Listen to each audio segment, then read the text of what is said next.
Hello friends, welcome to session 14 on AI models. Let's get started. Okay, I want to spend a minute talking about where we are in the trajectory of this course. We began this series of lectures by talking about linear models. We spent 6 sessions on linear models. In particular, we looked at the binary linear classifier, we looked at linear regression and so on. And we said that the reason for studying linear models is that although these models are simple, they are often a starting point for more complex experiments and more complex projects. Having spoken about linear models, we then went on to study the theory of learning. We looked at the VC bounds, we looked at the PAC theory, we looked at the bias variance analysis, and what we studied in the theory of learning is going to be very helpful to us in understanding what is going to follow. In particular, what is going to follow are models and techniques. Okay, so the remainder of this series of lectures is going to be dedicated to the study of various models and techniques that are used in AI, and this is the first lecture in that section. Okay, so we are now going to be spending our time on models and techniques, and we are right at the beginning of that section.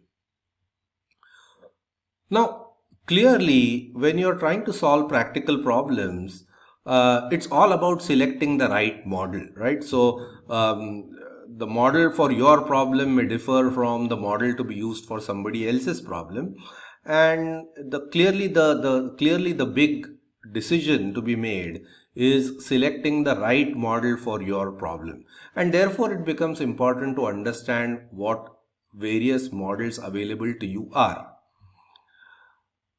While we study different models and techniques, I want us to remember that ideas that we cover in any particular context can very well apply in another context as well. Okay, so if we look at certain ideas while we are studying SVC, right, support vector machines, SVMs, the same ideas may also apply elsewhere, and the fact that we studied a particular idea while talking about SVMs is doesn't mean that those ideas only apply in that particular context. So look at everything that you study hereafter under models and techniques, look at it as adding to your bag of ideas. Okay, and your challenge as a practical engineer is going to be to identify which idea or which combination of ideas together will work well in for your problem or your context. So that's the way to look at the ideas that we talk about. Okay, so here is the agenda for this particular lecture. We are firstly going to be dealing with a fair amount of terminology and definitions, right? Clearly, since we are beginning our study of models and techniques, we need to get certain terminology and certain definitions out of the way. We are then going to talk about various model types. People think of models as belonging to various types, and understanding these various types is something that we have to do when we are trying to get started. We are then going to talk about generative versus discriminative models. These are two ways of thinking about how we build AI models. We are going to talk about supervised versus unsupervised learning. And then finally, we will end with certain examples of supervised and unsupervised learning. In particular, we are going to be talking about the KNN classifier, we are going to be talking about the Perceptron, and we will also look at the K-means clustering algorithm.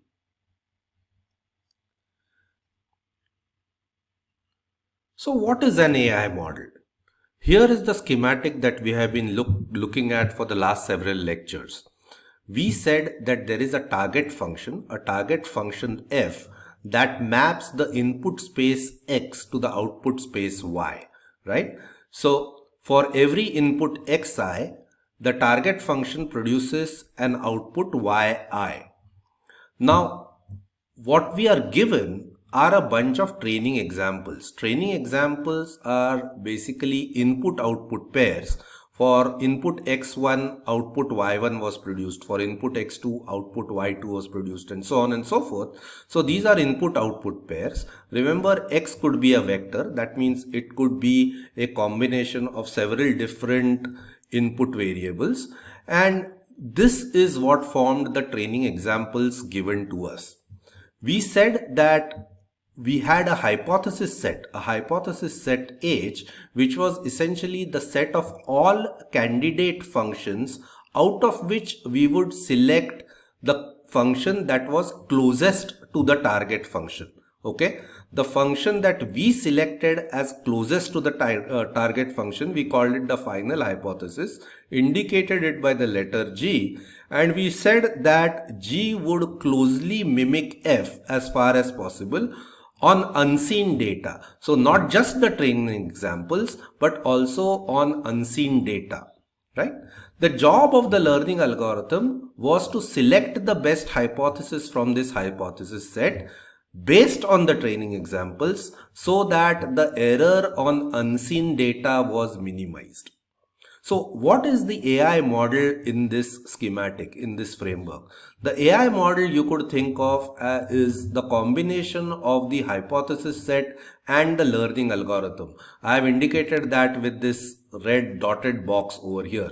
So your AI model, when you think about an AI model, you are thinking about the combination of the hypothesis set and the learning algorithm. The hypothesis set restricts the candidate functions that you are going to look at, and the learning algorithm selects the best hypothesis from among that set based on the training examples given to you. So the combination of the hypothesis set and the learning algorithm is basically what you should think of as your model. We can simplify this diagram to something much more simple. We've seen this as well.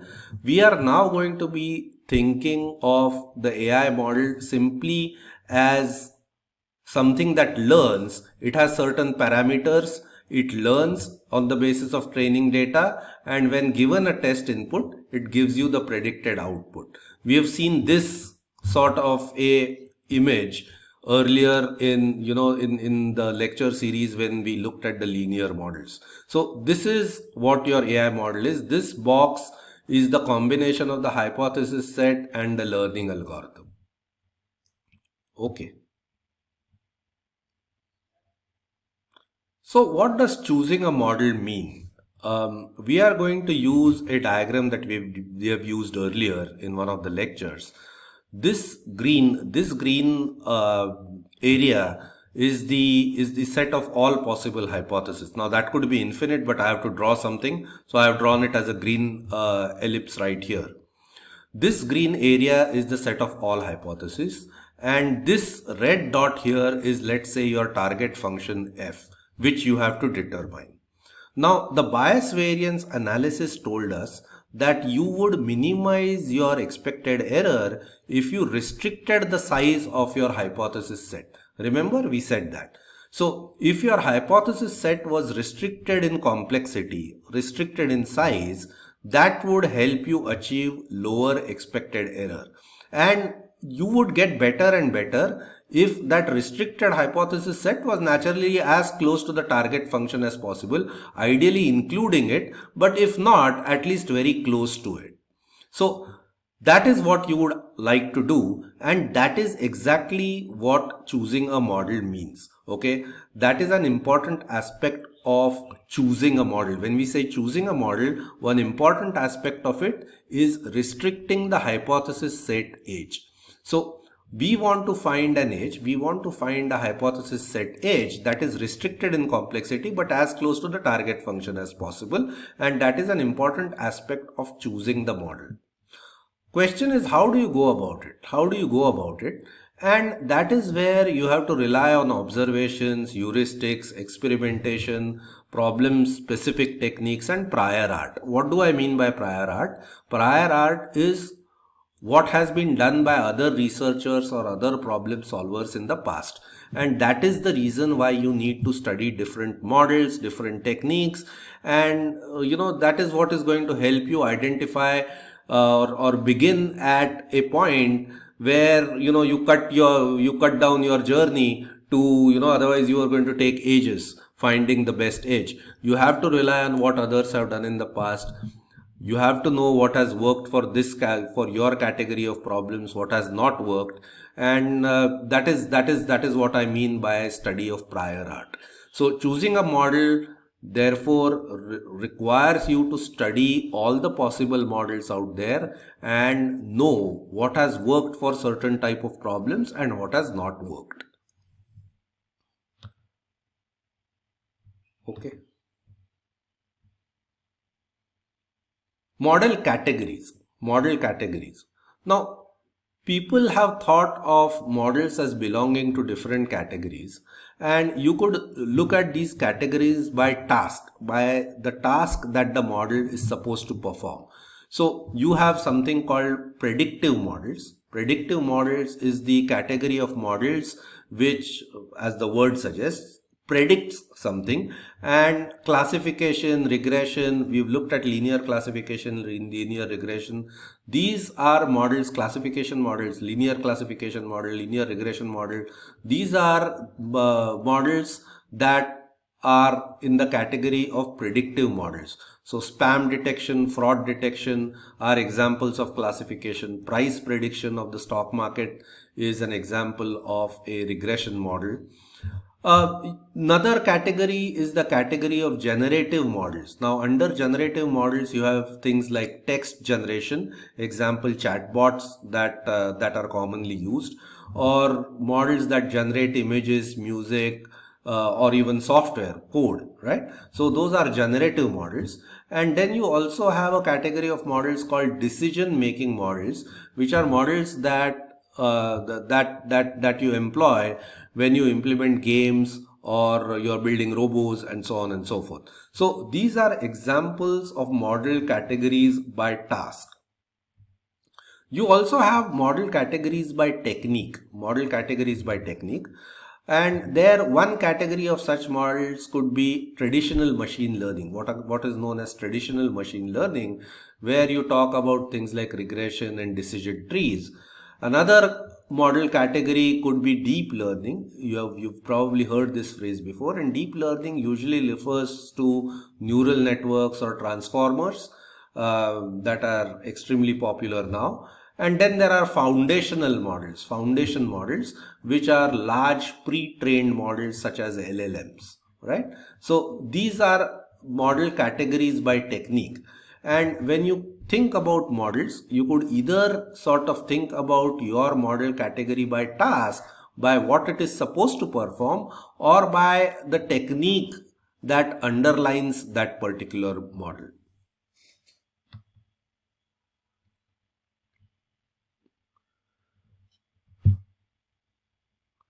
With that background, let us now move to actually how you go about selecting a model, typically. Okay. The first step, as always, and this is easily the most important step, is to define the problem, define your problem. And this may kind of seem like, something very obvious and trivial, but the more time you spend on defining the problem, the better your eventual performance is going to be, right? So what does defining the problem mean? Defining the problem means identifying the task that you are supposed to be performing. Now, at first glance, this task may appear to be something else, and the more you think about it, the more you realize that the actual task you need to perform is probably a very specific case of a generic task, and so on and so forth. You may realize that there are constraints that you are dealing with. You may also realize that your quality requirements are perhaps not too onerous, not too strict, or perhaps in your case they are very strict. So defining the problem means identifying precisely the task that you need to perform, defining the constraints under which you are operating. So in other words, Is your task a special case of a more generic task? What are the constraints and the quality requirements? I mean, how good or how lax can your answer be? There are certain situations where you do not require high accuracies, whereas there are, of course, situations where you need to have extremely accurate results. And that is all a part of defining the problem. Okay, so this is always the first step, and the more time you spend on defining the problem, the better your eventual answers are going to be. The next thing to do is to understand or pre-process your training data. Okay, so what is the sort of training data you have? And by training data, I mean its type, the type of data that you have, and the amount of training data you have. So is your training data restricted to a particular category of inputs? Or in the overall context of the model that you're trying to build, is your training data adequate? Remember, when we were looking at the theory of learning, we said that your choice of hypothesis set should be dictated by the amount of training data you have, rather than by the target function that you are seeking to hit, right? So understanding and pre-processing your training data is extremely important while you decide on what model to choose. Identify the models or techniques that have been traditionally used for your scenario. Now, we talked about prior art in the earlier slide, and this is exactly that step. You need to do some amount of research, you need to do some amount of literature survey, and you need to understand what are the type of models or techniques that have traditionally worked for other people who have encountered similar problems. Now, always you need to move from a simple model to a more complex model. Never begin with a very complex model. Begin with a simple model. That's where linear models come into the picture. Begin with a simple model. They help you establish a baseline and then gradually evolve into more and more complex models.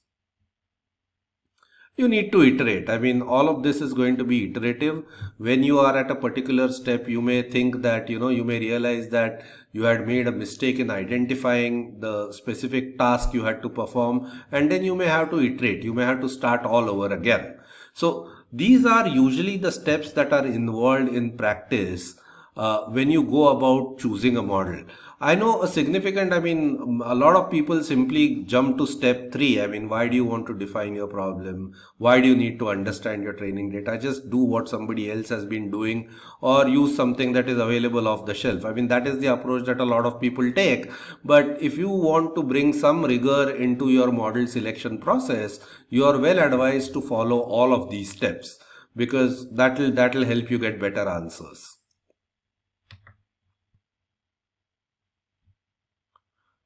Now let's talk about discriminative and generative models. Now, when I talk about discriminative and generative models, these are essentially ways in which people have thought of approaching AI problems in the past. Okay, so it's very helpful to sort of understand this or think about how people have approached model selection in the past. So what is discriminative learning? Discriminative learning is where your focus is on determining what separates your data points in each category from one another. Okay, so discriminative learning, as you can imagine, usually applies to classification problems, and when you are sort of adopting a discriminative learning approach, your focus is on the separators, on what separates the different categories from one another. Whereas in generative learning, your focus is on determining or building a system that could potentially have generated the data that you are given, right? So in one case, you're looking at separators, again, in the context of classification. And in the other case, you are directly thinking about what is the system or what is the model that could have generated the data that has been given to you. Now, eventually, all of this would end up in the same thing. If you build a model or if you build a system that generated the data you have, it would effectively also tell you what separates the categories from one another, right? So these are not very distinct sort of model categories. These are just two different ways of approaching a particular problem, approaching a problem given to you. And it is instructive to know these things simply because you want to know the different ideas that people had when they were trying to solve these problems in the past. Let us look at these ideas in a little bit more detail. So what is discriminative learning? Again, like I said, in discriminative learning, your focus is on what separates the classes from each other. So suppose you are given data, suppose this is the data that has been given to you. There are three classes, there are three categories, and this is the distribution of the input points and their mapping to the three output categories. In discriminative learning, your focus is going to be immediately on determining these boundaries. Okay, your focus is going to be immediately on determining these boundaries that separates the classes from each other. So that is the focus of discriminative learning. Now, where is discriminative learning used? For example, in fingerprint matching.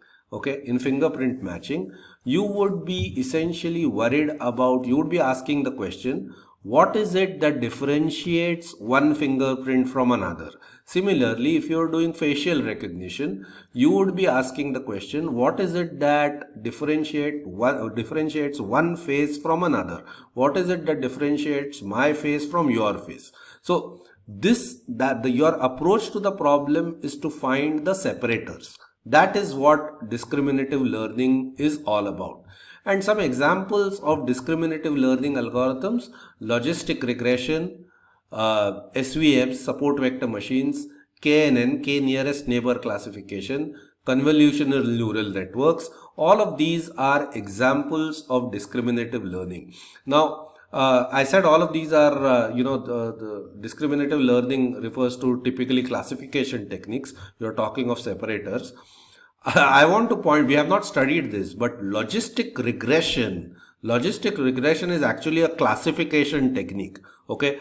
So the nomenclature is unfortunate, the naming is unfortunate, but logistic regression, although it says logistic regression is actually a method to do classification. Right. So we will study logistic regression in detail in a subsequent lecture, but I want to clarify this because, there is no point in getting confused right now. So these are examples of discriminative learning techniques. To recap once again, when your model is designed to identify the separators, that approach to building models is known as discriminative learning. In contrast, generative learning, like I said, focuses on the question, what is the model that could have created the data? Okay, so what is the underlying model that could have potentially generated the data that you have been given? That is the focus of generative learning. So again, if you were given data like this, you would want to find out the underlying system which generated these outputs given these inputs. So you would directly focus on building such a model. Examples of generative learning algorithm are the naive Bayes, state machines, hidden Markov models, and LLMs. Now, we have not looked at any of these. We will be looking at all of these, and they are going to follow. But my purpose of talking about generative learning versus discriminative learning right now is to basically sort of give you an introduction to how people have approached problems in the past and techniques that resulted from thinking about problems in those two different ways. To recap, generative models are directly focused on what is the model that could have given you such a distribution of data. Okay, now let us move on to supervised versus unsupervised learning. This is terminology that you are going to frequently run into. So let us understand what the difference between supervised and unsupervised is. The difference pertains to the nature of training information and how it is used. Okay. So supervised learning is set to take place when your training data has input output labels, and this is the sort of data that we have been dealing with over all the previous lectures. Remember, we said that there is a target function f that maps inputs to outputs, and your training example contains points which are essentially input output pairs. So for x1 y1 was generated, for input x2 again I repeat, x could be vectors, x2 y2 was generated, for input xn output yn was generated. So you are given these input output pairs. The input and the corresponding output has been given to you. When your learning takes place on the basis of such training data that contains input-output pairs, that learning process is called supervised learning. Okay? And many classification and regression techniques, decision trees, neural networks, etc. fall in the category of supervised learning. As opposed to this, in unsupervised learning, you are not given input-output pairs. So you are not given xy's, you are only given xi's. So you are given x1, x2, and so on and so forth. Okay, you are not given the corresponding outputs. So you only have the input points. And when your learning happens purely on the basis of your input points, that is when you say unsupervised learning is taking place. Now, what are the problems that are solved with unsupervised learning? Typically clustering, anomaly detection, dimensionality reduction, feature extraction, so on and so forth. So again, we have not gone over what these are. We have not studied any of these. We will study all of these. But I am at this point basically telling you that there are examples of problems that you solve using unsupervised learning. Now, it's extremely important. I want to stress this point here. You say you have only been given input points, okay? And when people think of training data, they typically only think of the fact that, you have certain input-output pairs. And you are given a certain, you are told what output results for a particular input. But when you are given training data, you are not just given these input-output pairs or the inputs, but you also are given their distribution. Okay, so this is extremely important. When you just have inputs given to you, what you are additionally being given is also their distribution, their probability distribution, namely how are the inputs distributed over the entire input space. So for example, in if you had just one dimensional input, and if this was the distribution of your inputs, you would be given more input points in this region and few more in this region as compared to other regions. So the distribution of the input data itself tells you a lot, and that is what is leveraged in unsupervised learning. Okay, so when you are just given the input data, it's not as if you're what you're also implicitly being given is the distribution of that data. That also applies in the case of supervised learning. When you are given input-output pairs also, there also you are being given the distribution of the inputs. So remember this, I mean, it's not just about the data, but there is also a distribution that is being implicitly given to you when you are given training data. So that is what unsupervised learning is. And obviously unsupervised learning applies to a different category of problems from classification and regression. It applies to problems like clustering, anomaly detection, and so on and so forth.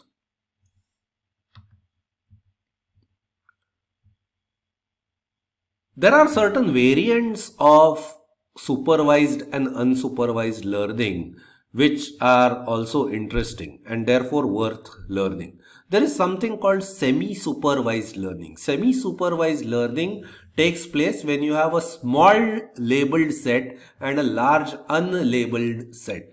Now, there are jobs going around as data labelers. People take up jobs as data labelers, and essentially what they do is they manually label certain data. They map the data to a particular bucket, or they map data to a particular category, and those people, those jobs are advertised as data labeler jobs. Now, of course, if there are people who are doing things manually, naturally there is a tendency to see if that manual process can be automated.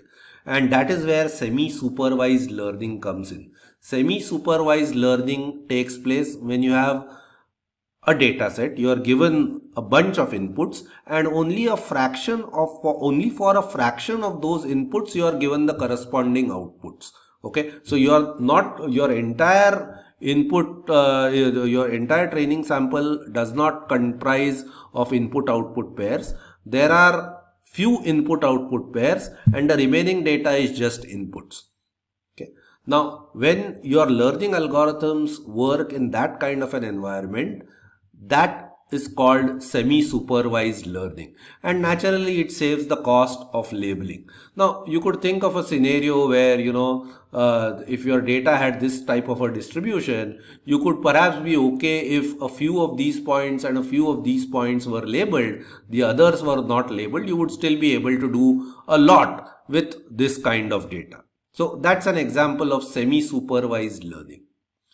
There is also something called the self-supervised learning. Self-supervised learning, where labels are discovered. Labels are discovered as a part of the learning process.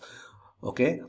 Again, remember I said that when you are given inputs, you are implicitly also given their distribution. And that itself can be extremely valuable information. So for example, let us say you had X-rays of people that suffered from a particular illness, right? And you had X-rays of people, some of them suffered from that particular illness, some of them did not suffer from that illness.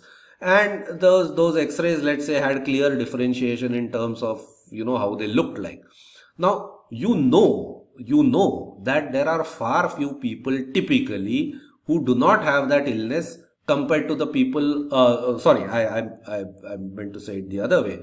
Typically in your society, in normal circumstances, the number of people with a particular illness is a small fraction of the people who do not have that illness. So if you were to gather this information from your general population, you would immediately know which of this data pertains to people with that illness versus without that illness, right? So you could leverage the input distribution and your general knowledge to essentially learn. And that is an example of self-supervised learning. This kind of self-supervised learning is being increasingly used in modern AI. And this is an example of, what I was talking about.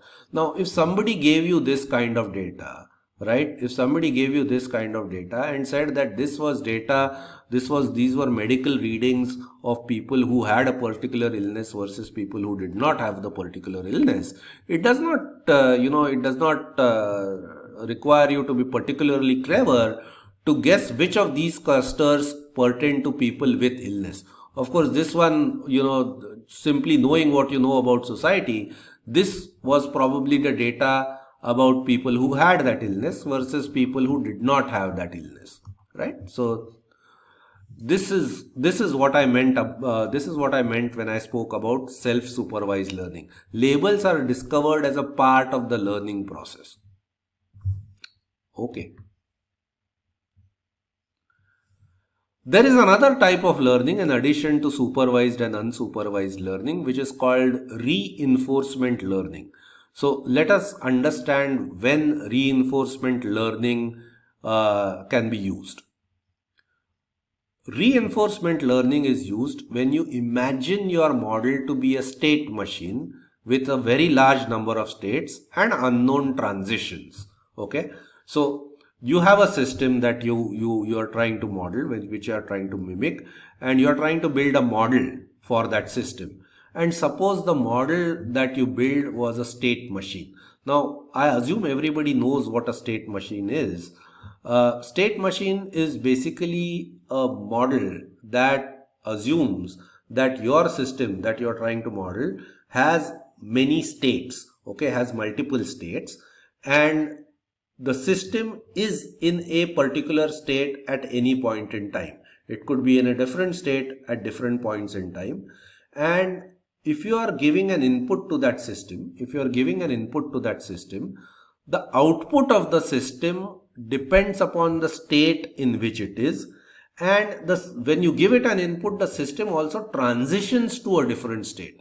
Okay, it transitions to a different state, and the state to which it transitions also depends on the state it was in and the input that it was given. So for example, you could model an unknown system with a state machine like this, and if you said that your state machine was in this particular state at some point in time, and you gave it a particular input, the system would generate a particular output. And transition to a different state. And the state to which it transition depends upon the input that it was given, and also the state in which the system was originally in. Okay. So this is what a state machine is. You could read it up offline, but briefly, this is what a state machine is. And reinforcement learning is used when you are modeling the system with a state machine. Now, what is reinforcement learning? A reinforcement learning is way to learn the state machine's behavior automatically instead of hard coding it. So you want to learn the behavior of this state machine, and RL or reinforcement learning is a way to do that. We are not going to jump into too many details right now. This could be the topic of a couple of separate lectures. But for now, I just want you to be aware that there is something called reinforcement learning. And the way reinforcement learning happens is that your model learns based on the feedback that is given to it. Okay, so there is a feedback loop, and the feedback proceeds on the basis of rewards or penalty that are imposed on the model based on what output it generated. So there is this feedback loop that gives rewards or penalty to the model, and that is how this model learns. So the process of learning essentially lies in implementing a mechanism that maximizes what is known as the cumulative reward. Now, when I said that the feedback essentially is either a reward or a penalty, going through your input data, you want to maximize the rewards that your system accrues. That is how learning takes place. Like I said, this could be the topic of a couple of lectures. Right now, I just want to leave you with the information that there is something called reinforcement learning.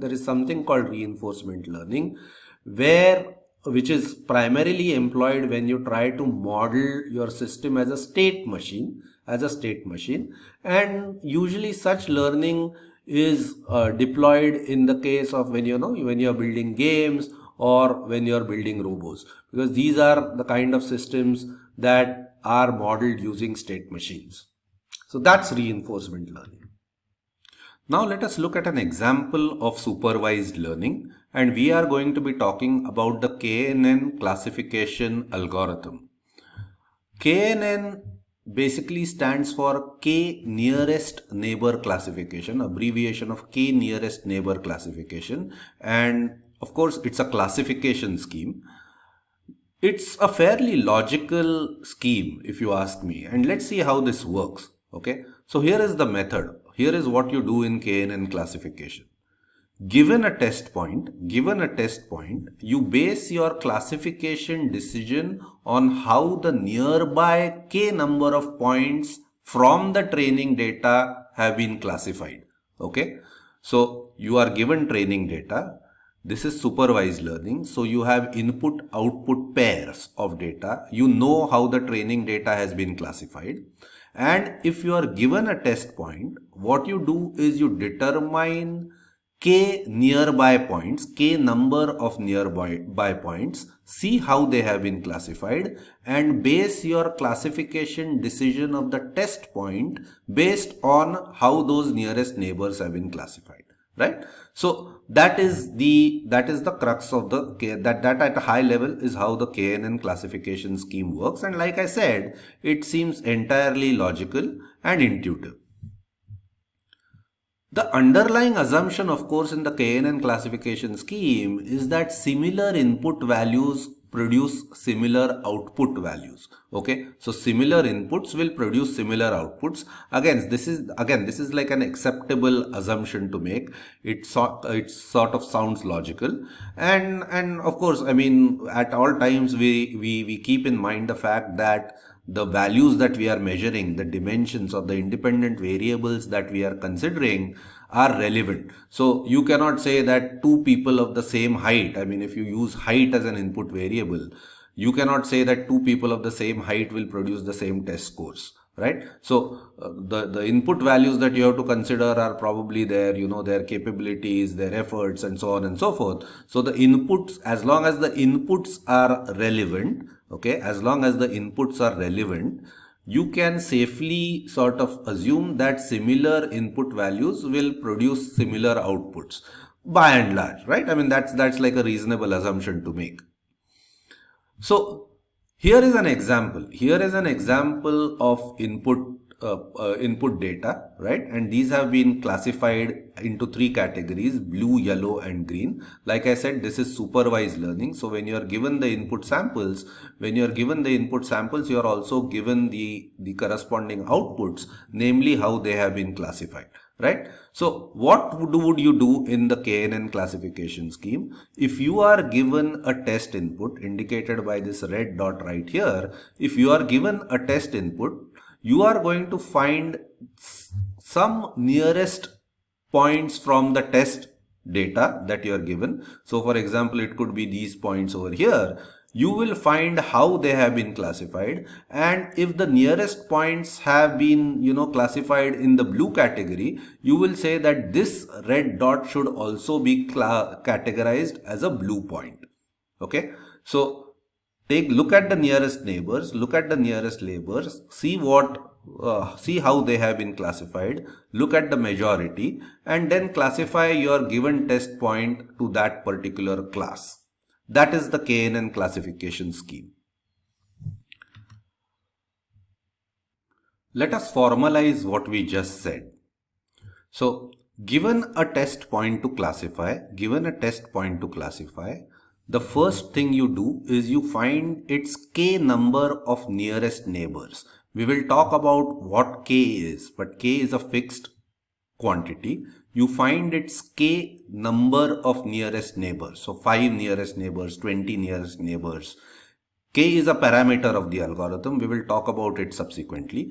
But the first step is to find its k number of nearest neighbors, right?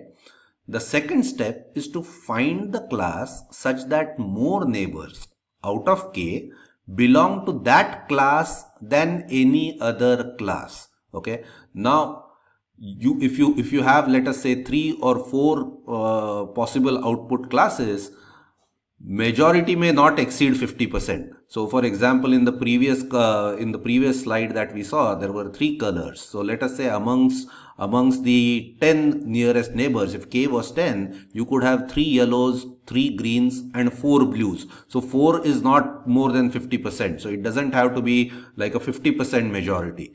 But 4 is the most number of points assigned to any other class, and therefore that point would be classified as blue. So I'll repeat this sentence. Find the class such that more neighbors out of k belong to that class than any other class.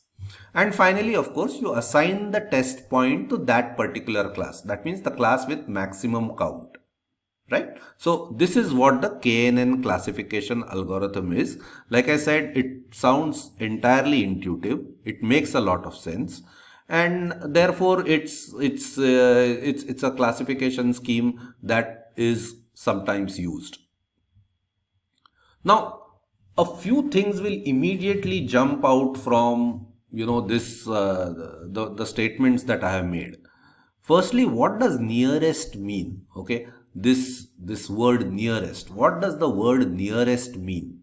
Now, the word nearest clearly brings with it the idea of a distance, right? So you need some sort of a distance metric to give meaning to the word nearest, right? So you have to identify a distance metric before you go around doing KNN classification. The second question is, of course, as we alluded to, what is the value of k? Should you choose k to be 3? Should you choose it to be 50? Should you choose it to be 25? So what is the value of k? Clearly, there is one value of k that will make sense in your specific context. And the question that we have to answer is, we need a method to find the best k for your particular problem. Now at the outset, I can tell you that the best value of k is not going to be some global value which works across all problems in all situations, but the best k is going to depend upon your problem, your test data and so on, your training data and so on. And therefore for your problem, for each problem, you need a method to find the best k. Okay. So those are the two things we are now going to talk about.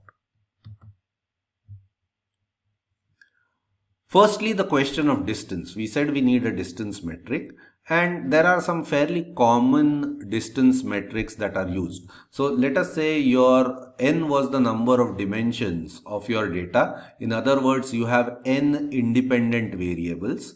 So x and y, 2 points in n dimensions, small n. You could define the distance in this way: summation over I running from 1 to n, absolute difference between xi and yi. That means absolute difference along that particular dimension I to the power p, and taking the pth root after this summation has been done. So like I said, n is the number of dimensions or independent variables. So this is a distance metric that can be used, and depending upon the value of p you choose. So if you choose p equal to 1, it's usually called the Manhattan distance. If you choose p equal to 2, that would be your usual Euclidean distance, which you all have used in coordinate geometry since your high school. x2 minus y2 squared, square root of that, right? This is the Euclidean distance that we are all familiar with right up from our school days, and this is what you will get if you plugged p equal to 2 in this equation. Then there is also something called the cosine distance, which measures nearness between 2 points, and essentially it is 1 minus the normalized dot product. Okay, so that is the cosine distance between 2 points. These are 3 examples of distance metric that you can use, and the distance metric that you use for your particular problem could be either of these 3. It could be even something else, and you have to find what distance metric works best for your problem. But there are ways to compute this distance. There are certain standard ways to compute this distance: Manhattan distance, Euclidean distance, and so on and so forth. So you do have certain distance metrics that you can start using. Now let's turn to the problem of finding the best k. This is a little bit more complicated, and it leverages the distance metric that you have defined. Okay, so firstly, again, intuitively, if you just think about it even without looking at any figures, you can imagine that a small k would be highly sensitive to errors. Small k would be highly sensitive to errors because if you can imagine that there would be certain noise in your training data, and therefore that noise would yield would result in certain points being misclassified. And if your test point happened to be close to a point that was that had been corrupted by noise, that had been misclassified due to noise, your test point would also get wrongly classified if it was, if let's say k was 1, right? So small k, highly sensitive to errors, very intuitive. It's also intuitive that a large K will not be adequately sensitive to variations in data, right? So if you took K to be excessively large, let us say your data size, your training data was a sum total of 1,000 points. And if you took K as 750, right? So when you're trying to classify a test point, uh, it would not be your results would not be adequately sensitive to variations in data, in the sense even if your test point moved here and there a little bit, it would get classified in the same way, because the neighbors would not, maybe a few neighbors would change in the set of 750, but it would probably not make an impact on the classification. So small k highly sensitive to errors, large k not adequately sensitive to variations in data. These points are sort of intuitive. How then do we go about finding the best k? What you do is you go back with the validation set scheme that we discussed a few lectures ago. Okay.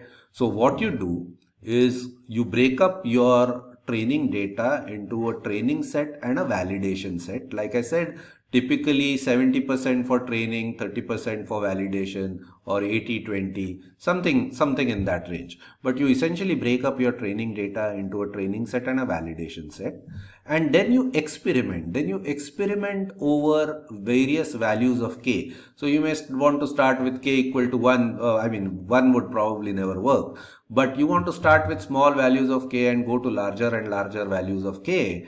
And the way the accuracy curve would behave is it would be something like this. It would increase and then start decreasing. Okay. And the best value of k would emerge.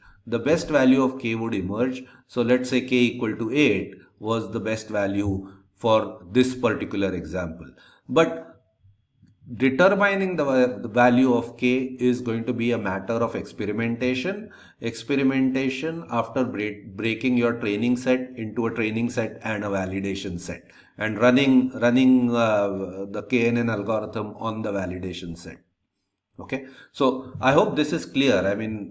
Maybe I can provide some more clarity. What do I mean by this graph? What you're going to do is you're going to select different values of k. For each value of k, you are going to see how your KNN algorithm performed on the validation set, and you are going to plot the accuracy. So the accuracy on the validation set would differ based on your different values of k, and you essentially choose the value of k for which your accuracy on the validation set was the maximum. So this is the scheme in which you go around finding the best k typically.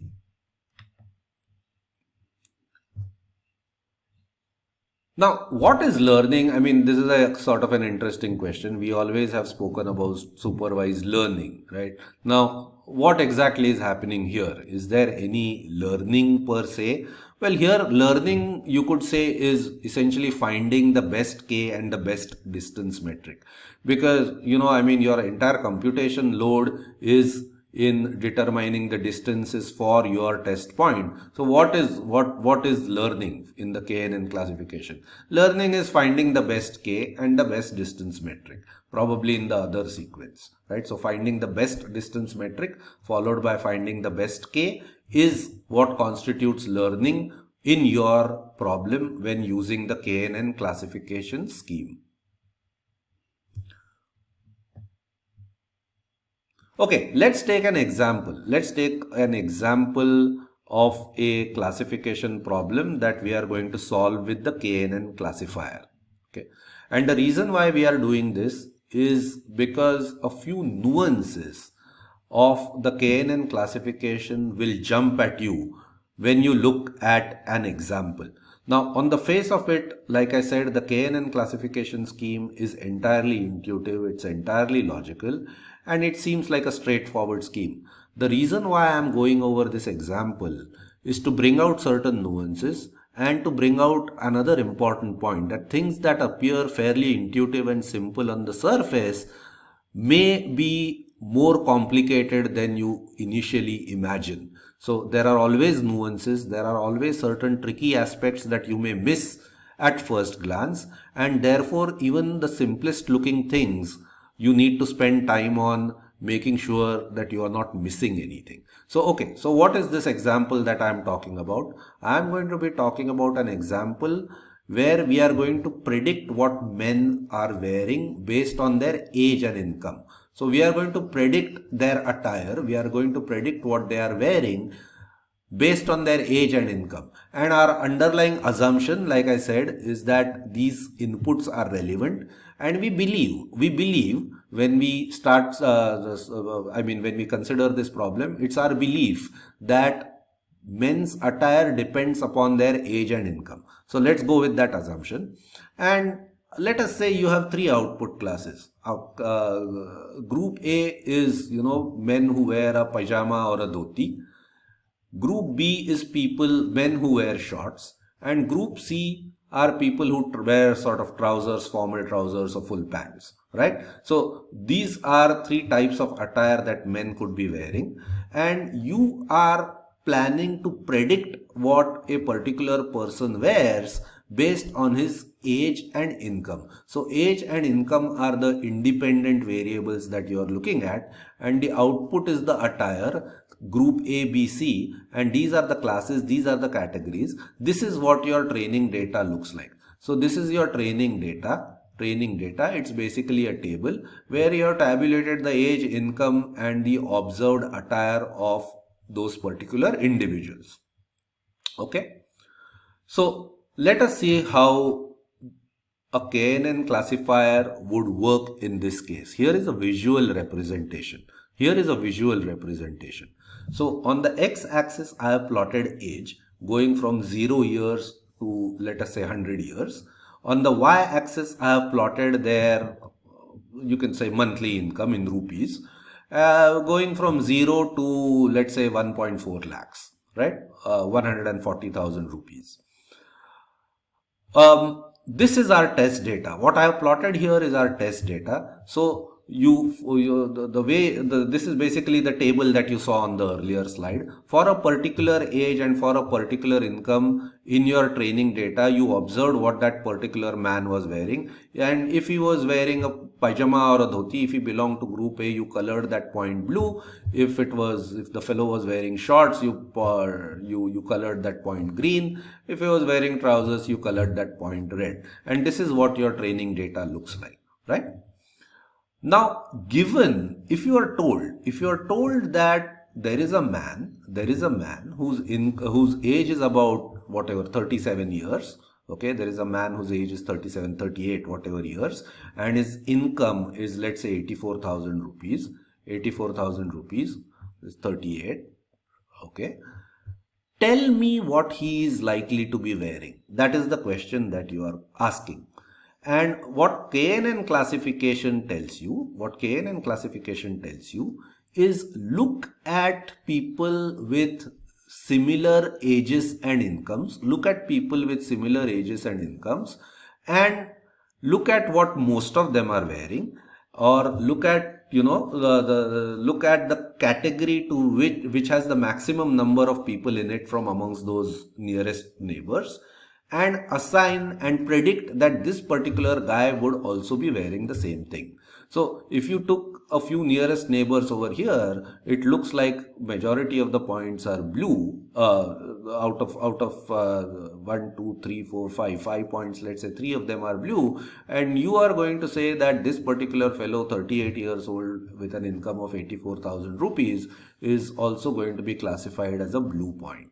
Right? So that is the visual representation of KNN. Similarly, if you were given another guy with age, 80, 79, whatever, and a 40,000 income, he would be right here, and your nearest neighbors would not be all that near, but there would be some nearest neighbors at the end of the day, and you would look at the majority and then classify this fellow to the same class.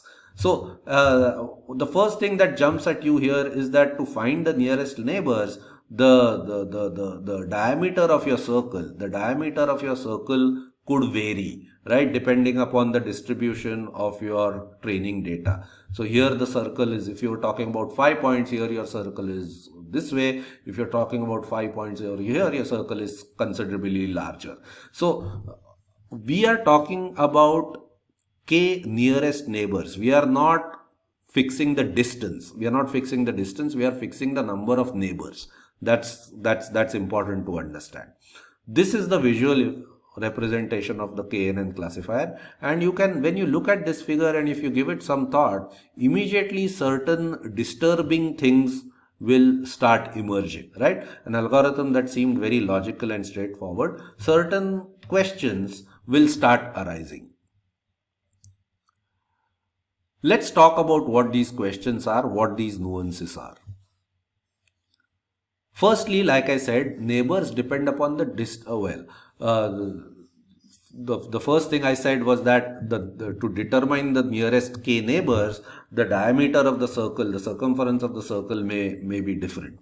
But the first point I'm making on this slide is a little bit different. Neighbors depend upon the distance metric chosen. Okay, neighbors depend upon the distance metric chosen, also, which in turn will also impact the best k. So if you choose Manhattan distance, the neighbors would be different. If you choose the Euclidean distance, the nearest neighbors would be different. Depending upon your distance metric, the nearest neighbors would change, and that would also impact your best k.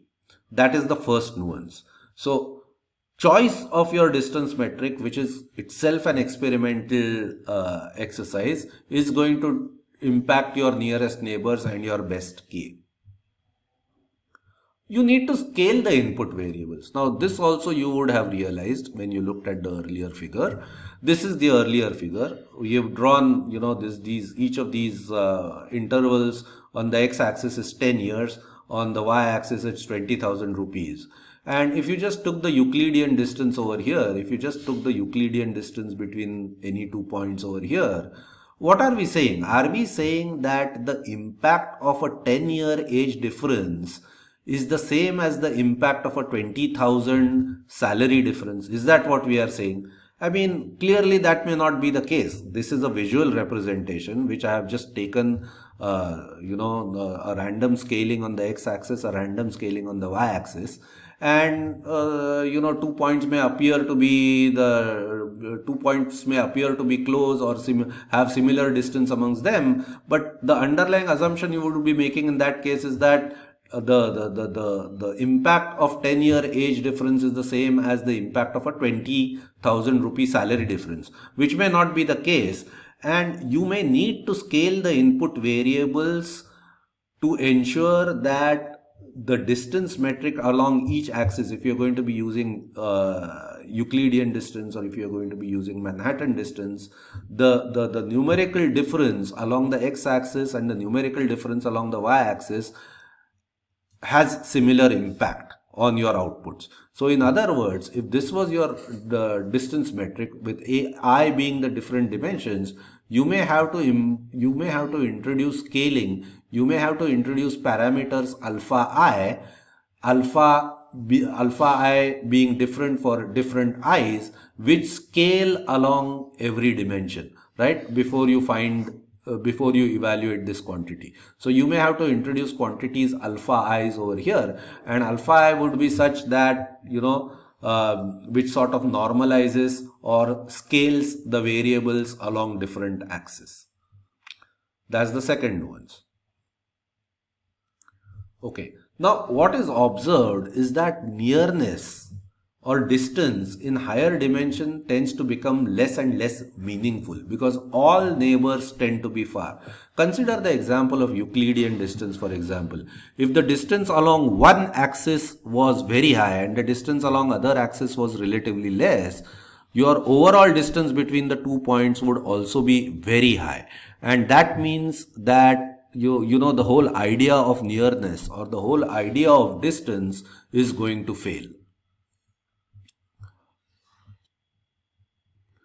In other words, KNN does not give good results when the number of dimensions, when the number of independent variables starts becoming higher and higher. So as n increases, KNN does not work all that well. Imbalance in input data makes a difference which has to be normalized. Again, this is, this is straightforward. Suppose your training data had a disproportionately large number of people who wore shorts, for example. Of course, your K nearest neighbor would map, would tilt towards mapping more and more test data towards people who wore shorts.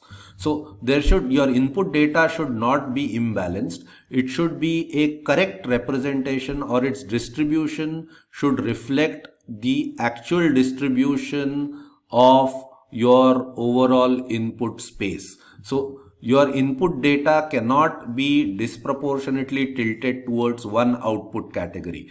Its distribution has to correctly reflect the distribution of points in your input space.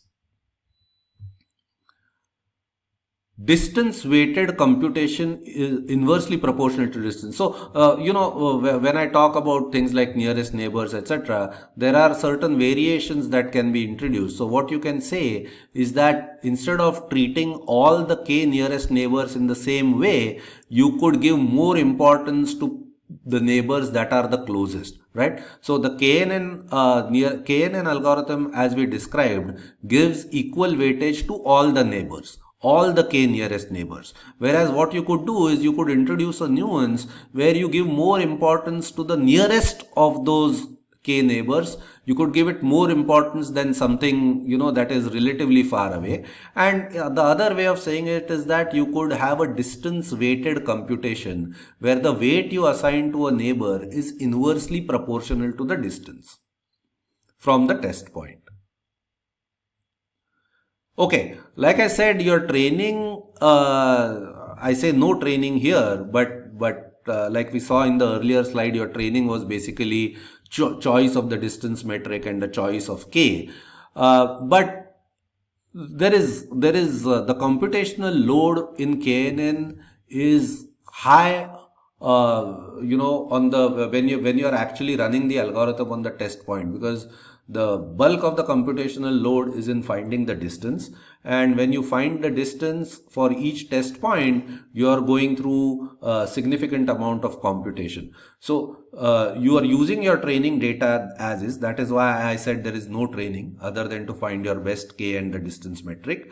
But the computational load is high when you're trying to classify each test point. So these are some of the nuances of the KNN. This last point may impact you. You would ideally like your training to have a high computation and your your actual running of the algorithm on a test point to have low computation. Ideally, that is what you would like, because typically your training would not be done in real time, whereas your actual classification would probably be required in real time. So you would like your computational load to be distributed other way, more computation for training and lesser for test. However, the KNN has this the other way around. That's the last point I was trying to make. So these are some of the nuances in KNN. Like I said, something that appears fairly straightforward on the face of it may have complexities if you give it more thought. That's the reason for going over it. The last point I want to make is that this idea of distance is going to stay with you, even in the most complex algorithms, and the way you think about distances is going to change. Now, if everything was numerical, like age and income, you can, do things like Euclidean distance and so on and so forth. But even for things that are not numerical, you may have to reduce them into some numerical values in order to find the distance. So the idea of distance, the idea of nearness is going to stay with us for a long time. It will be used in the most sophisticated algorithms that are being used today. But, let us see how this idea of distance evolves over time. We are now going to talk about the perceptron. The perceptron is a scheme that classifies data into one of two possible categories. So it's a binary classifier, and in fact it is exactly the binary linear classifier. It's a different nomenclature, it's visualized in a different way, but at the root of it, it is essentially the binary linear classifier. The word perceptron is also used for a specific learning algorithm. Okay, so there is a specific learning algorithm called the perceptron learning algorithm, and sometimes this word refers not to the idea of binary linear classification, but to that specific learning algorithm. This learning algorithm actually works for linearly separable data. So if your training data was linearly separable, if it was linearly separable like this, if there existed a linear decision boundary that neatly divided the training data into two halves, that is the kind of data on which the perceptron learning algorithm would converge. The perceptron, when viewed in the way it is represented, is also the simplest possible neural network, and therefore it becomes a foundational block, a building block for more complex neural networks. So that's the reason for studying the perceptron. A perceptron is usually represented like this. Okay, let's go over the various parts of this diagram. X1, X2, X3 are the inputs. X1, X2, X3 are the inputs. Each of these inputs is multiplied by a corresponding weight. So X1 is going to be multiplied by W1, X2 by W2, so on and so forth. And finally, these products are going to be summed. So this is the summation block. This is the summation block, and the output is, of course, of the summation block is, of course, this dot product W transpose X, where you can imagine that these weights have been arranged into the vector W, and the inputs X1, X2, X3, etc. have been arranged as a vector X. So consider this as W transpose X. The W transpose X is passed through an activation function, and what I have drawn here is a sigmoid function, and the output Y is the output of the activation function, the output of the sigmoid function when its input is W transpose X. B is the bias of the activation function. Now, in many cases, commonly the sigmoid function is replaced with a threshold function actually. Okay, so a step function going between -1 and 1. Okay, so if W transpose X is greater than B, the output is 1. If W transpose X is less than B, the output is -1. So Y is +1 or -1 depending upon whether W transpose X is more than B or less than B. So I have represented that with equations over here, exactly what I said. Output Y right here, Y is 1 if the summation of these products, exceeds B, and it is -1 otherwise, Now, I'm going to play the same trick that we played in the binary linear classifier. This exactly looks like the binary linear classifier example, where I'm going to represent B as W0. So W0 is actually -B if I take it on this side, and X0 is always 1. Remember, this is exactly what we did in the binary linear classifier, and that allows us to sort of express this equation in the vector notation. So what we are going to say is output Y is basically the sign function of W transpose X, where W transpose is not the same as this W transpose. This X is not the same as this X. It's almost the same thing, except that this W transpose has this additional element of -B, and this X has this additional element of 1 in it. But this just simplifies notation. So Y equal to sign W transpose X. Remember that this W transpose has a -B at the end, where -B is W0, and this X has a fixed term constant 1 as one of its elements as well. Okay, so the perceptron is exactly this, where output Y is represented as the sign function, sign being either +1 or -1, sign function of W transpose X.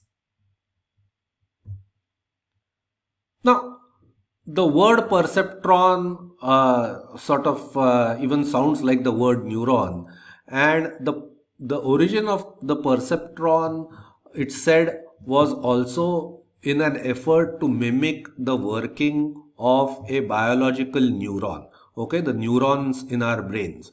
Now, it's known that neurons have something called dendrites, which are essentially inputs which gather stimulus, multiply the stimulus with a certain quantity. Your cell nucleus is the summation function, and if the result exceeds a particular threshold, the axon is the thresholding function. If it exceeds a particular value, it triggers something else. So this is how your biological neuron looks like, and it is exactly analogous to the perceptron that we have drawn here, the binary linear classifier.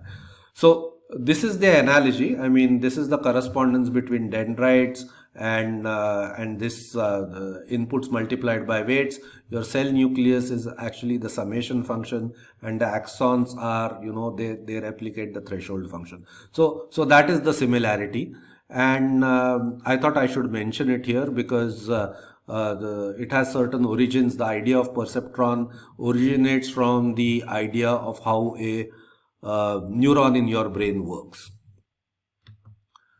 Okay, let's continue with the study of perceptrons, and let's move on to the perceptron algorithm. I said that the word perceptron is also used to refer to a specific algorithm to find your best weights, to find the separator. Again, I'm not going to repeat everything we said in the binary linear classifier.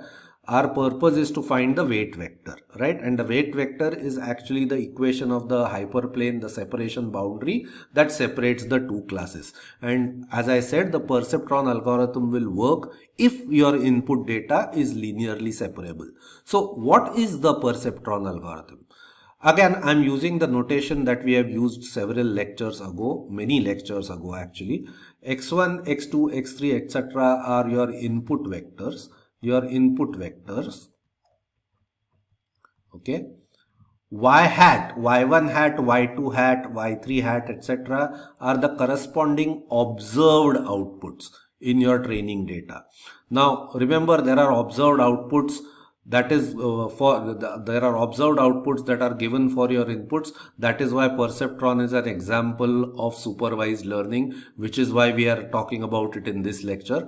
But anyway, this image of spectacles is to indicate to you that the Y hats are the observed outputs in your training data for the corresponding inputs.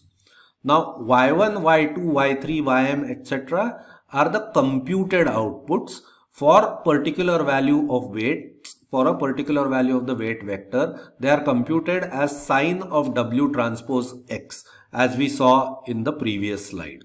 So these are the computed values, these are the observed values, and it's conceivable that your observed values, some of your observed values may not match the computed values, and that is what you're going to do. I mean, you want to make sure that they all match, and you want to modify the weights or select the weights or end up with weights so that all of these are equal. That will happen if your data was linearly separable to begin with. Okay. So here is the perceptron algorithm. It is fairly straightforward. For points where y hat I is not equal to yi, for points where the observed value of y is not equal to the computed value of y, you do the following. W new is computed as W old plus y hat I times that input vector xi. Okay, if for a particular value of I, the observed value of the output is not equal to the computed value, you add this quantity y hat I times xi. This is a vector. You add it to W old, which is also a vector, to get the new values of the weights. So W new is W old plus y hat I times corresponding xi and you keep iterating over all points for which y hat I is not equal to yi. Now, you may go over all the points. Let us say you had m points, you had m number of points, training data, and out of m, let us say initially 42 points were such that, y hat did not match yi. You go over all those 42 points one by one, right? One by one, and do this. Do w new equal to w old plus y hat I xi. Okay. And once you've gone through all the 42 points where this was not the case, you have to begin at 1 once again and go over all the m points once again. Now, let us say in the next iteration, there were 37 points where it did not match. Then for those 37 points, you apply this equation, so on and so forth. So you need to keep iterating over all your test points, keep going over all your test points. And whenever you find y hat I is not equal to yi, apply this equation, right? So the iteration does not end just once going over all the training data. You have to keep going over the training data until y hat I is equal to yi for all I. Okay? Great. Now, I want to pictorially describe why this works. Okay, what exactly is happening? I mean, what exactly happens when you add y hat I xi to w old in order to get w new? How does this work? Why does this work? What's happening in every iteration? Now, there are two cases where y hat I will not be equal to yi. One case will be where y hat is equal to 1 and y is equal to -1. So let us consider that case first. Suppose y hat I is equal to 1, which means y is equal to -1, because we are only dealing with points where they differ from each other, right? So y hat equal to 1, y equal to -1. So if y equal to -1, remember y is the sign of w transpose x. Y is the sign of w transpose x, and the sign of w transpose x will be -1 if the angle between w transpose and x is obtuse, right? So this is a dot product. The dot product will be negative if the angle between the two is more than 90 degrees, right? If it is more than 90 degrees, that is when this sign is going to be negative, right? So therefore, I have drawn w old over here this way, xi is this way, this angle is obtuse, this angle is greater than 90 degrees, and therefore when you add w old to xi, notice that your w new is going to be such that the angle between w new and xi is less than the angle between w old and xi, right? So in this particular case, I have drawn a figure where the angle between w new and xi is actually an acute angle, which means that the sign of w new multiplied by xi is going to be 1, which will match the sign of y hat, right? So of course, this vector addition depends upon the magnitudes, the respective magnitudes of xi and w old. So if xi was, if it was a really small vector, maybe this doesn't end up becoming obtuse, but whatever it is, the angle between w new and xi is going to be smaller than the angle between w old and xi, which is why I said that just one iteration over all the training data may not be adequate. You will have to keep iterating over all the training data again and again and again till you reach a situation where y hat, there are no points for which y hat is not equal to y, right? So this was the case where y hat I was equal to 1, and as you saw, in this case, when you apply this particular equation, you compute w new, the angle between w new and xi will be less than the angle between w old and xi, which means that w new, the angle between w new and xi is trying to go towards a situation where it is acute, right? Okay, now consider the case where y hat of I is -1. Now, when y hat of I is -1, y in those cases is +1. Remember, because we are again taking only these points. Now when y is plus 1, it means that the sign of W transpose X is positive, or the angle between W transpose and X is an acute angle. So I have drawn W old and Xi over here. W old and Xi, this is an acute angle.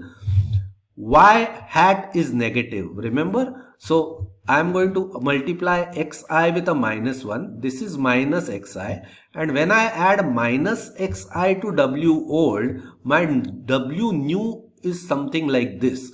In other words, the angle between W new and Xi becomes more than the angle between W old and Xi. I'll repeat. The angle between W new and Xi becomes more than the angle between W old and Xi, right? In this particular case, when y hat is equal to minus 1, right? So what this is doing is, when it's trying to increase the angle, it's trying to make it more and more obtuse. And when it becomes obtuse, the sign of W transpose X will also become equal to minus 1, which is what you wanted. You wanted it to match the sign of Y hat, right? So this is what is happening when you keep applying this particular equation. This is what is happening, geometrically speaking. This is how, the vectors are sort of moving around, organizing themselves to ensure that eventually a separator is found that makes a clean separation between the two classes of points. And remember, like I said, the perceptron algorithm converges for linearly separable data. If you haven't understood this vector additions over here, you can stop this video, go over it once again and see why this equation works. See why the perceptron algorithm works. Now, I have not given you proof of the fact that it will converge for linearly separable data, but perhaps I can leave that as an exercise.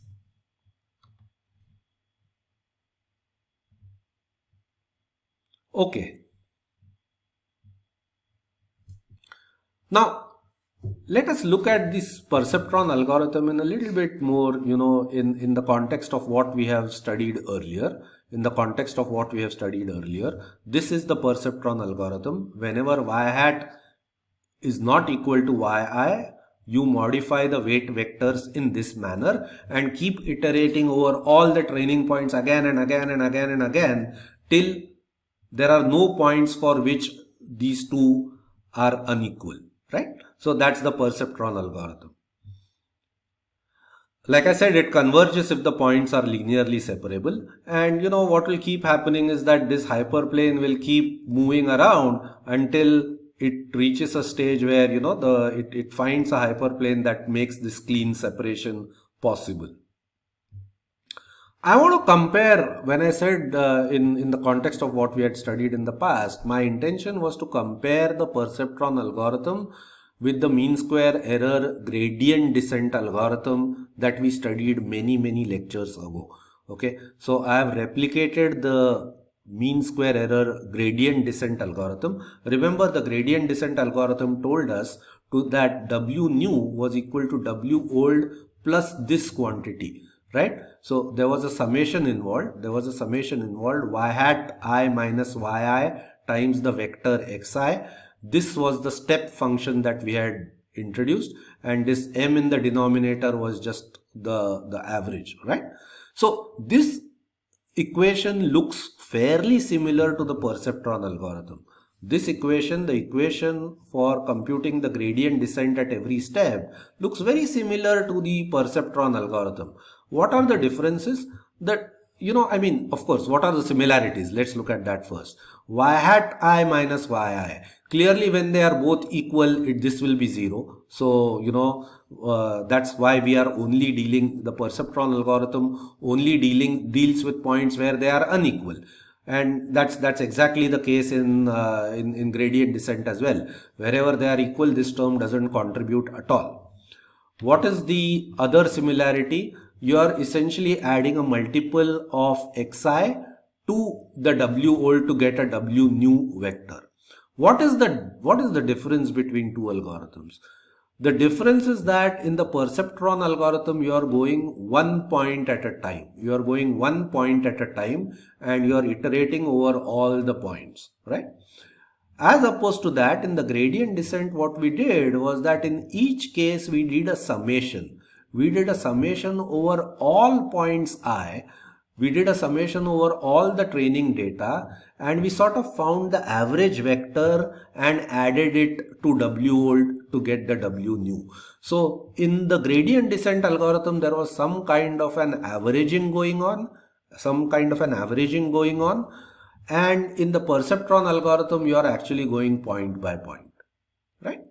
So this is how these two equations look extremely similar. The only difference being that in the prior case you are averaging in every iteration. Here you are going point by point, right? Excellent. Okay, that is the end of the perceptron. We are going to run into it later again and again, but now it's time to look at another example, and this time I'm going to give you an example of unsupervised learning, and we are going to be specifically talking about the k-means clustering algorithm. So let's see what this is. What is the purpose of a clustering algorithm? The purpose of a clustering algorithm is to identify clusters or patterns within the given data. Okay, so what do I mean by this? Let us say this was your original data. This was your original data, right? And you wanted to find out if there are any clusters or whether the data is grouped or bunched together, right? In terms of the distribution of the data, are there any clusters of data? That is what you wanted to find out, and in some way you identified those clusters and colored those clusters in three different colors. So this is the green cluster, this is the blue color cluster, and this is the red cluster. Now in two dimensions, it is possible to sort of visually look at data and get some idea of the clusters. You could say that there is a lot of input data over here, there is some data over here, there is some data over here, and so on and so forth. Now remember, we are talking about unsupervised, right? Unsupervised. So in unsupervised learning, you are not given the output category at all. You are only given the input data, and like I said earlier, when you are given the input data, you are implicitly being given the distribution of that data as well. And clustering is a way of finding out more information about the distribution of the inputs. Okay, so clustering, if you think about it, what is clustering trying to do? Clustering is trying to give us some insight into the distribution of the input data, trying to see if some of the data is bunched together and so on. Now, as we said, in two dimensions, visually we can make out if there are clusters, how many clusters there are, broadly speaking. But such visualization becomes very hard in higher dimensions. Suppose you had 500 dimensions. How would you know if there are clusters, if there are no clusters? Remember, we also said earlier that the idea of distance starts, distances start becoming higher and higher in higher dimensions.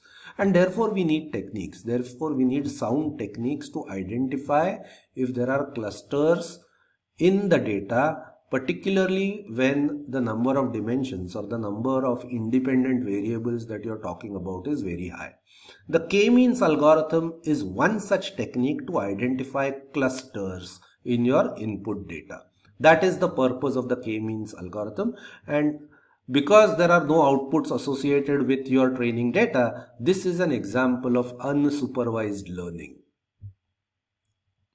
So, to repeat, the training data provided is not labeled. Not labeled means there are, for each xi, there is no yi. There is no yi given to you. Our aim is to understand the underlying patterns in the data or underlying distribution of the data. So data insights. And there are many applications where this kind of an exercise is worth it. An example could be customer segmentation, right? Customer segmentation for risk assessment in FinServe. So for example, let's say you are a company that gives out loans to people, and you wanted to find out if there are people with certain characteristics who do not repay your loan back. So let us say the observed variables or the independent variables, you want to kind of see, monitor the age, the income, the location, the geographic location, let's say the latitudes, the longitudes, whatever. And you want to see if there are any clusters in which there is, people have traditionally defaulted on the loans on a large scale. So if you look, if you plotted all the defaulters against these dimensions, age, income, latitude, longitude, so on and so forth, you would, if there were any such clusters out there, if there was a situation where there were clusters of people with a certain age bracket, people with certain incomes, or people staying in certain localities, you would be able to identify where your risk was unusually high, and that would help you in making your loan decisions in the future. So that's a good example of where clustering can come in handy. Identifying outliers. Are there any outliers? I mean, is your data distribution such that most of your data is concentrated in certain intervals, and there is some data that is way out there, in which case that may require the specific attention. So those are applications where clustering can be useful, and therefore K-means clustering is an algorithm that will allow you to cluster data, and that is what we are going to look at now.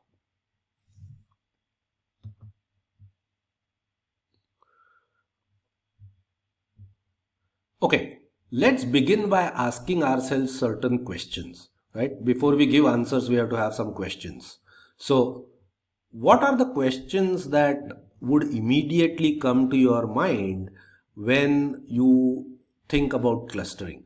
I have again drawn the figure that we saw earlier, and let's assume that you've chosen some sort of a appropriate distance metric, and you've done the required parameter scaling, etc., that we talked about earlier, and let's say in 2 dimensions your data looks this way. So when you think of clustering, what are the questions that would first come to your mind? The first question that would come to your mind is, what is a cluster? What is the definition of a cluster? What is, what kind of data would comprise a cluster? So what is a cluster? The second question that would come to your mind is, are there clusters in your data? Are there clusters in your data? There need not be clusters in your data. So that's the second question. The third question is, if indeed there are clusters in your data, how many clusters are there? How many clusters are there in your data? You wouldn't know. The next question that would come to your mind is, how do you assign points to specific clusters? So assuming that there are clusters, a certain number of clusters, how do you assign points to those clusters? How do you know which point belongs to which cluster? So these are the questions that would immediately come to your mind when you think about this whole idea of clustering. Okay. So these are the questions that we are going to seek to answer. Here is a possible definition of a cluster. Okay, here is a possible definition of a cluster. A cluster is a set of points where the distance between each pair is less than a threshold value. Okay, so let us say this was your input data. You draw a circle, and you say that if there is a bunch of points sitting in this circle, we will call them a cluster. Okay, so a circle of certain diameter, or a certain circle of certain radius, whatever. And your threshold, actually, when you talk about in this definition, it would be the diameter. If you drew a circle with a particular diameter d, all points lying in that circle would be at a distance less than d from each other, right? So this definition would lead you to create circles, and points lying within each circle form a cluster. Now I have kept a star sign over here, okay, a star sign over here, and I want to spend some time talking about why I did that. Now, just saying that points lying in a circle form a cluster is not good enough. Okay, because the cluster has another characteristic if you think about it. Sort of speaking intuitively, by increasing the radius of the circle a little bit, you should not be adding substantially to the number of points in that cluster, right? Otherwise, if you just had a uniform distribution of points, uniformly distributed all over, you can anyway create you can draw a circle. There will be some points in it. You draw a larger circle, and some more points will come in that circle. But that is not our objective. A cluster, when you intuitively think of it, is such that if you draw this circle and if you draw a slightly larger circle, it should not substantially increase the number of points in your cluster. That would be the definition, of a genuine cluster. So it's all nice and good to say that a cluster is a set of points lying within a particular circle, or a set of points where the distance between each pair is less than a threshold. But implicit in that definition is also the assumption that by increasing the diameter of that circle a little bit, you should not be adding substantially to the number of points in that cluster, right? Okay. Anyway, this definition of, distance between each pair of points is not a good definition for a cluster for implementing a clustering algorithm, because it is likely to be computationally expensive. Any algorithm that uses such a mechanism of finding distance between each pair of points is going to be computationally expensive, because it is going to involve order of n square operations. So if n is the total number of points, the total number of distances involved is going to be n square upon 2, which is order of n square, right? So that is significant number of computations, and as n increases, the number of computations can become extremely large, and therefore you do not want to do this, right? So you have to come up with another way of defining clusters and performing clustering operations. That is where the k-means algorithm comes in. In the k-means algorithm, we are going to define a cluster as a set of points, each of whose distance from their centroid is less than a threshold value. Okay, so what do you have? If you consider a set of points, you compute their centroid.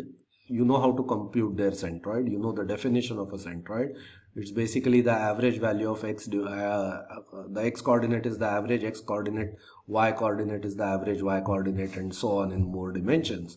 But you find the centroid of those points, and you ensure that the set of points is such that each point in that set has a distance from the centroid which is less than a threshold value. So you're not talking about all pairs of points. You are only talking about the distance of each point from the centroid of those points. Okay. So let us say, you're given a set of points, you're given this set of points here. What you do is you identify their centroid and you define the cluster as the set of points such that all of them have the property that their distance from the centroid is less than a particular threshold. The k-means algorithm adopts an iterative approach. Now, you must have seen that so far we have seen multiple examples. When you want to reduce the number of computations, when you want to cut down on your number of computations, you typically adopt an iterative approach to quickly come to a answer which is very close to your final answer. So the k-means algorithm is also an iterative algorithm. Okay. How does this algorithm work? The first step in the algorithm is to start with any k points in the set. Okay, any k points in the set. Now, when I asked my questions a couple of slides ago, one of the questions was that how many clusters are there? So right now we have not determined how many clusters are there. We are right now proceeding under the assumption that there are k number of clusters. Okay. So let us assume that there are k number of clusters. K could be 5, 10, 15, 2, whatever, right? Let us start with a fixed k. Let us assume that there are k clusters and let us proceed to see what this algorithm is. And then later on we will come back and determine what the best k is. Later on we will come back and ask the question how many clusters were genuinely there, right? So stay with me for a little bit of time. Stay with me for a little bit of time and let us assume that there are k clusters and see how this algorithm goes.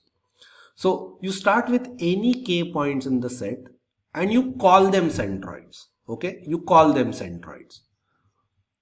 The next step, so you could, if this was your data, you could, let's say, pick this one, you could pick this one. Now these are randomly picked. So you could do a terrible job and pick these three to begin with. Or if you're lucky, maybe you got this point to begin with. Let's say your k was 4 and these were the 4 points you picked at the beginning. You call them centroids. You call them centroids. Your next step is to assign each point in your training data, to the nearest centroid, So you look at any point, you look at this point and you find its distances from the centroids that you have defined and you assign it to the centroid that is closest to it. So in this case it is this, right? If you looked at this point, it is probably close to this. It's probably close to this centroid. If you looked at this point, it is probably close to this. Now, if there was a point that is exactly equidistant from two centroids, what do? You assign it to any one of them. Okay. So this is step 2. Assign each point to the nearest centroid to form clusters. So all the points, all the training points that got assigned to this particular centroid would form this cluster, so on and so forth, right? So this is how the clusters would be formed. Step 3 is after you have created these groupings, you are going to find the centroid of each cluster. So after these clusters were created in step 2, you are going to find the fresh centroid of each cluster. Now remember, that could be different. In fact, most of the time till your algorithm converges, it will be different. It will be different from the centroid that you began with and which you had in step 1 and step 2. Okay, so the fresh centroid of this set of points is not going to be this, it will be somewhere over here. Okay, so in step 3, the centroids of each cluster get recomputed. Step 4 is to go to step 2 if new centroids are different from old centroids. And if the new centroids are identical to the old centroids, you essentially exit. Right? So you go to step 2 if new centroids are different from old centroids, which means that, let us say, if your new centroids were this point, here, what you are going to do is you are going to take a fresh look at all the training data once again and assign them to the centroid that they are closest to. Okay. So as you can see, the clusters themselves will change once again.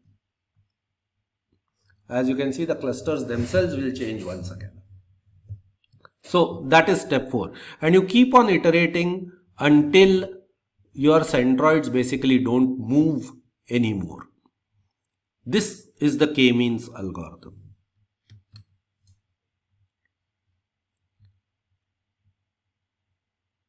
So let's describe this mathematically. Okay, what you are trying to do, what the k-means algorithm is trying to do is it's trying to minimize a quantity d,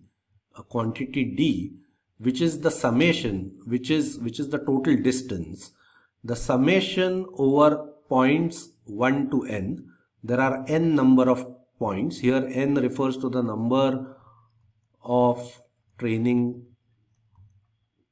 points. Okay, n is the number of training points. You are going to add up over all the training points. The Euclidean distance between the point xi and the centroid of the group to which that xi is assigned. Okay, so remember, in step 2 of the algorithm,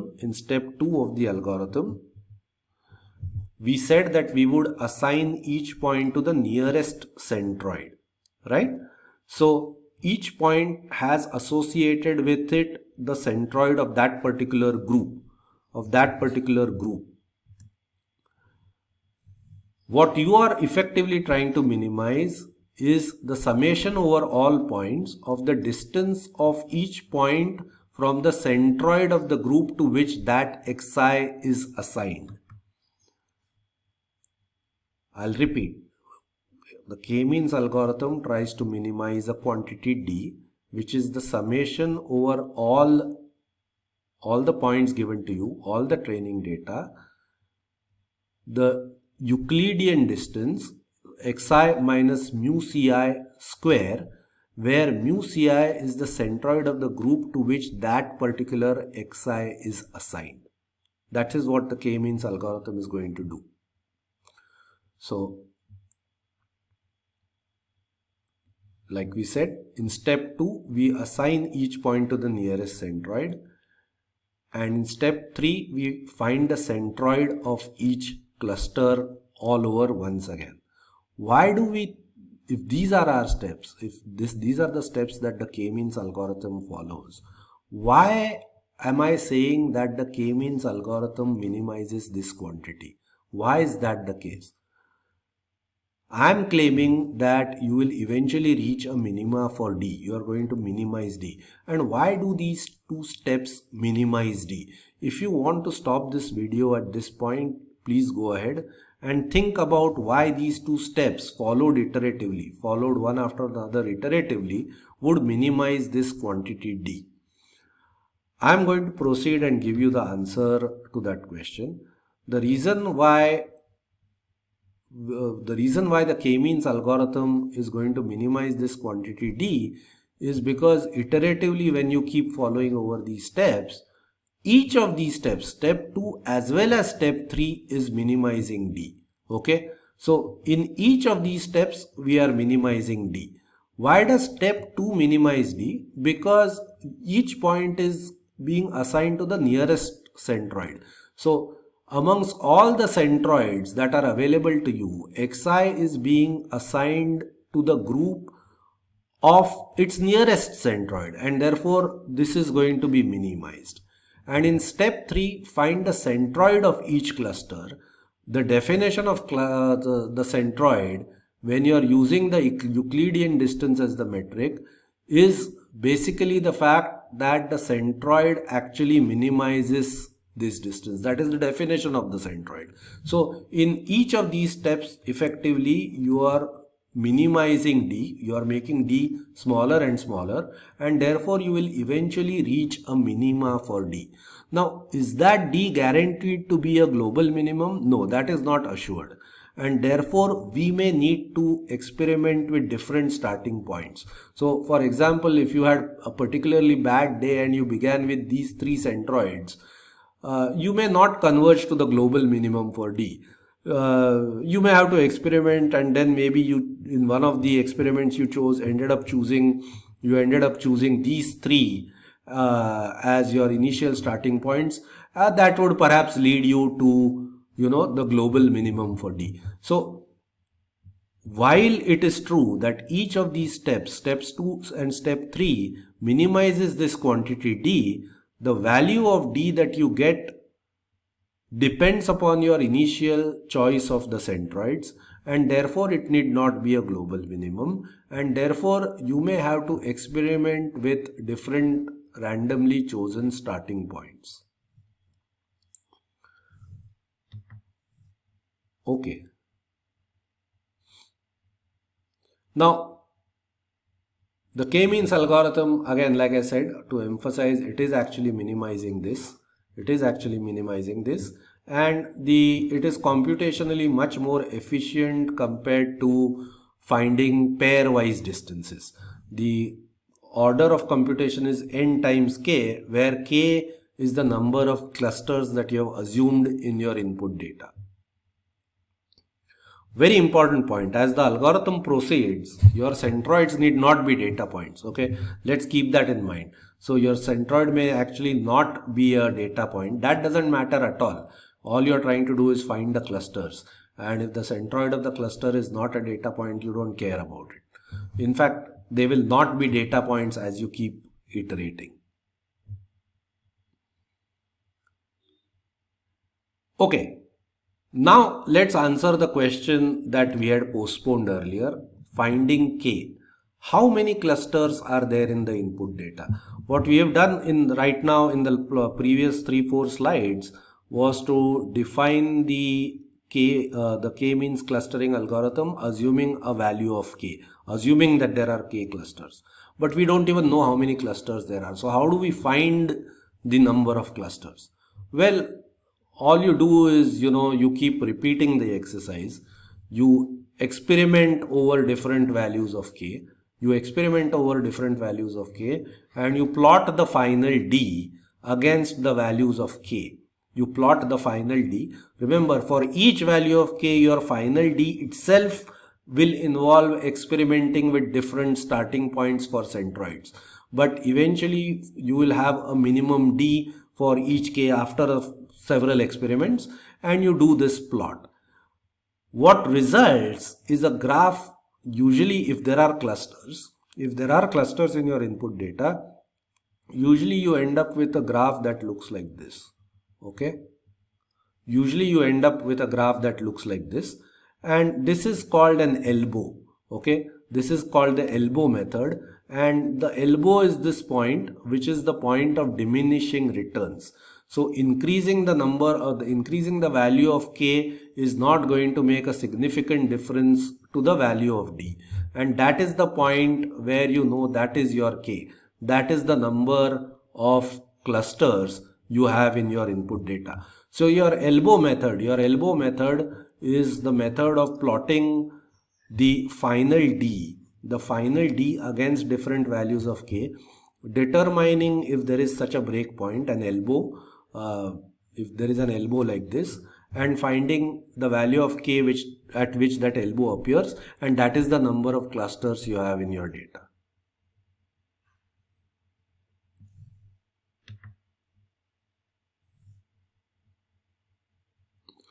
Okay, what if there is no elbow? What does that mean? What if there is a gradual reduction with no clear visible elbow on this curve? If you want to think for a moment about it, stop the video, but I'll proceed to give the answer. If there was no elbow in your data, it basically means that there are no clusters. Okay, that there are no clusters in your data. So that is what that would mean. If there are specific k number of clusters in your data, you would see a very perceptible elbow where you see a diminishing returns beyond that point.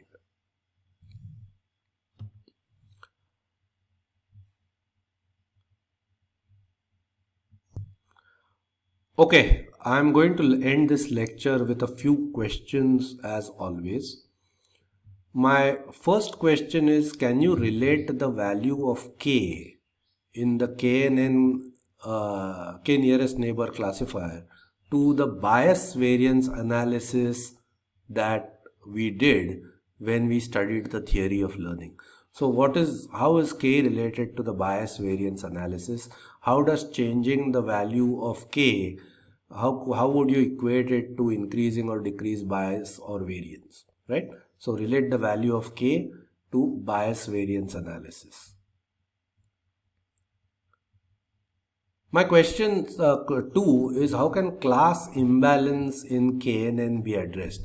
Remember, we said that if your data was such that there was a higher percentage of data points from a particular category, in the data, how would you address that scenario while implementing the KNN algorithm? So look at the KNN algorithm. Assume that the number of data points, the training data, was disproportionately tilted towards one class or one category, and how would you address that? Remember, you wouldn't know that it is tilted towards one category. So you have to do something anyway to address potential imbalance. How would you do that? My third question is to ask you to come up with a systematic method to implement variable scaling for KNN. Remember, we said that all dimensions may not have equal impact on the output, and therefore we said that we were going to introduce multipliers alpha I for each dimension while computing the distance. Remember, we said that earlier in this lecture. I want you to come up with a systematic method to find alpha i's, okay, which you can incorporate in the KNN algorithm. So in the example that we took, we said age as a factor that implements attire, salary as another factor that impacts attire. What is the relative importance of these two, and how do you nullify the relative importance of these two when you are calculating the distance, let's say Euclidean distance? Question 4. This will require some thought on your part. In the k-means algorithm, is there any connection in using the centroid along with Euclidean distance? Remember, in the k-means algorithm, we said that you would use Euclidean distance, and we said that you would use centroid. But why the combination of centroid and Euclidean distance? Is there any connection between them, or these are two random choices I took? Why does it always have to be centroid along with Euclidean distance? Why that combo, right? That's my question. My fifth question is to ask you to investigate something called the DB scan algorithm, density based clustering algorithm, which is also a clustering algorithm, and compare it with k-means. So it's a different algorithm from k-means. It works in certain situations better than k-means does. It has certain drawbacks compared to k-means, but you can take this as an exercise, investigate what DB scan is, and give a comparative analysis with k-means. So that's my question 5. That brings us to the end of this lecture. It has been a long one. So thank you for your attention, and we will come back shortly with the next lecture in this series. Goodbye.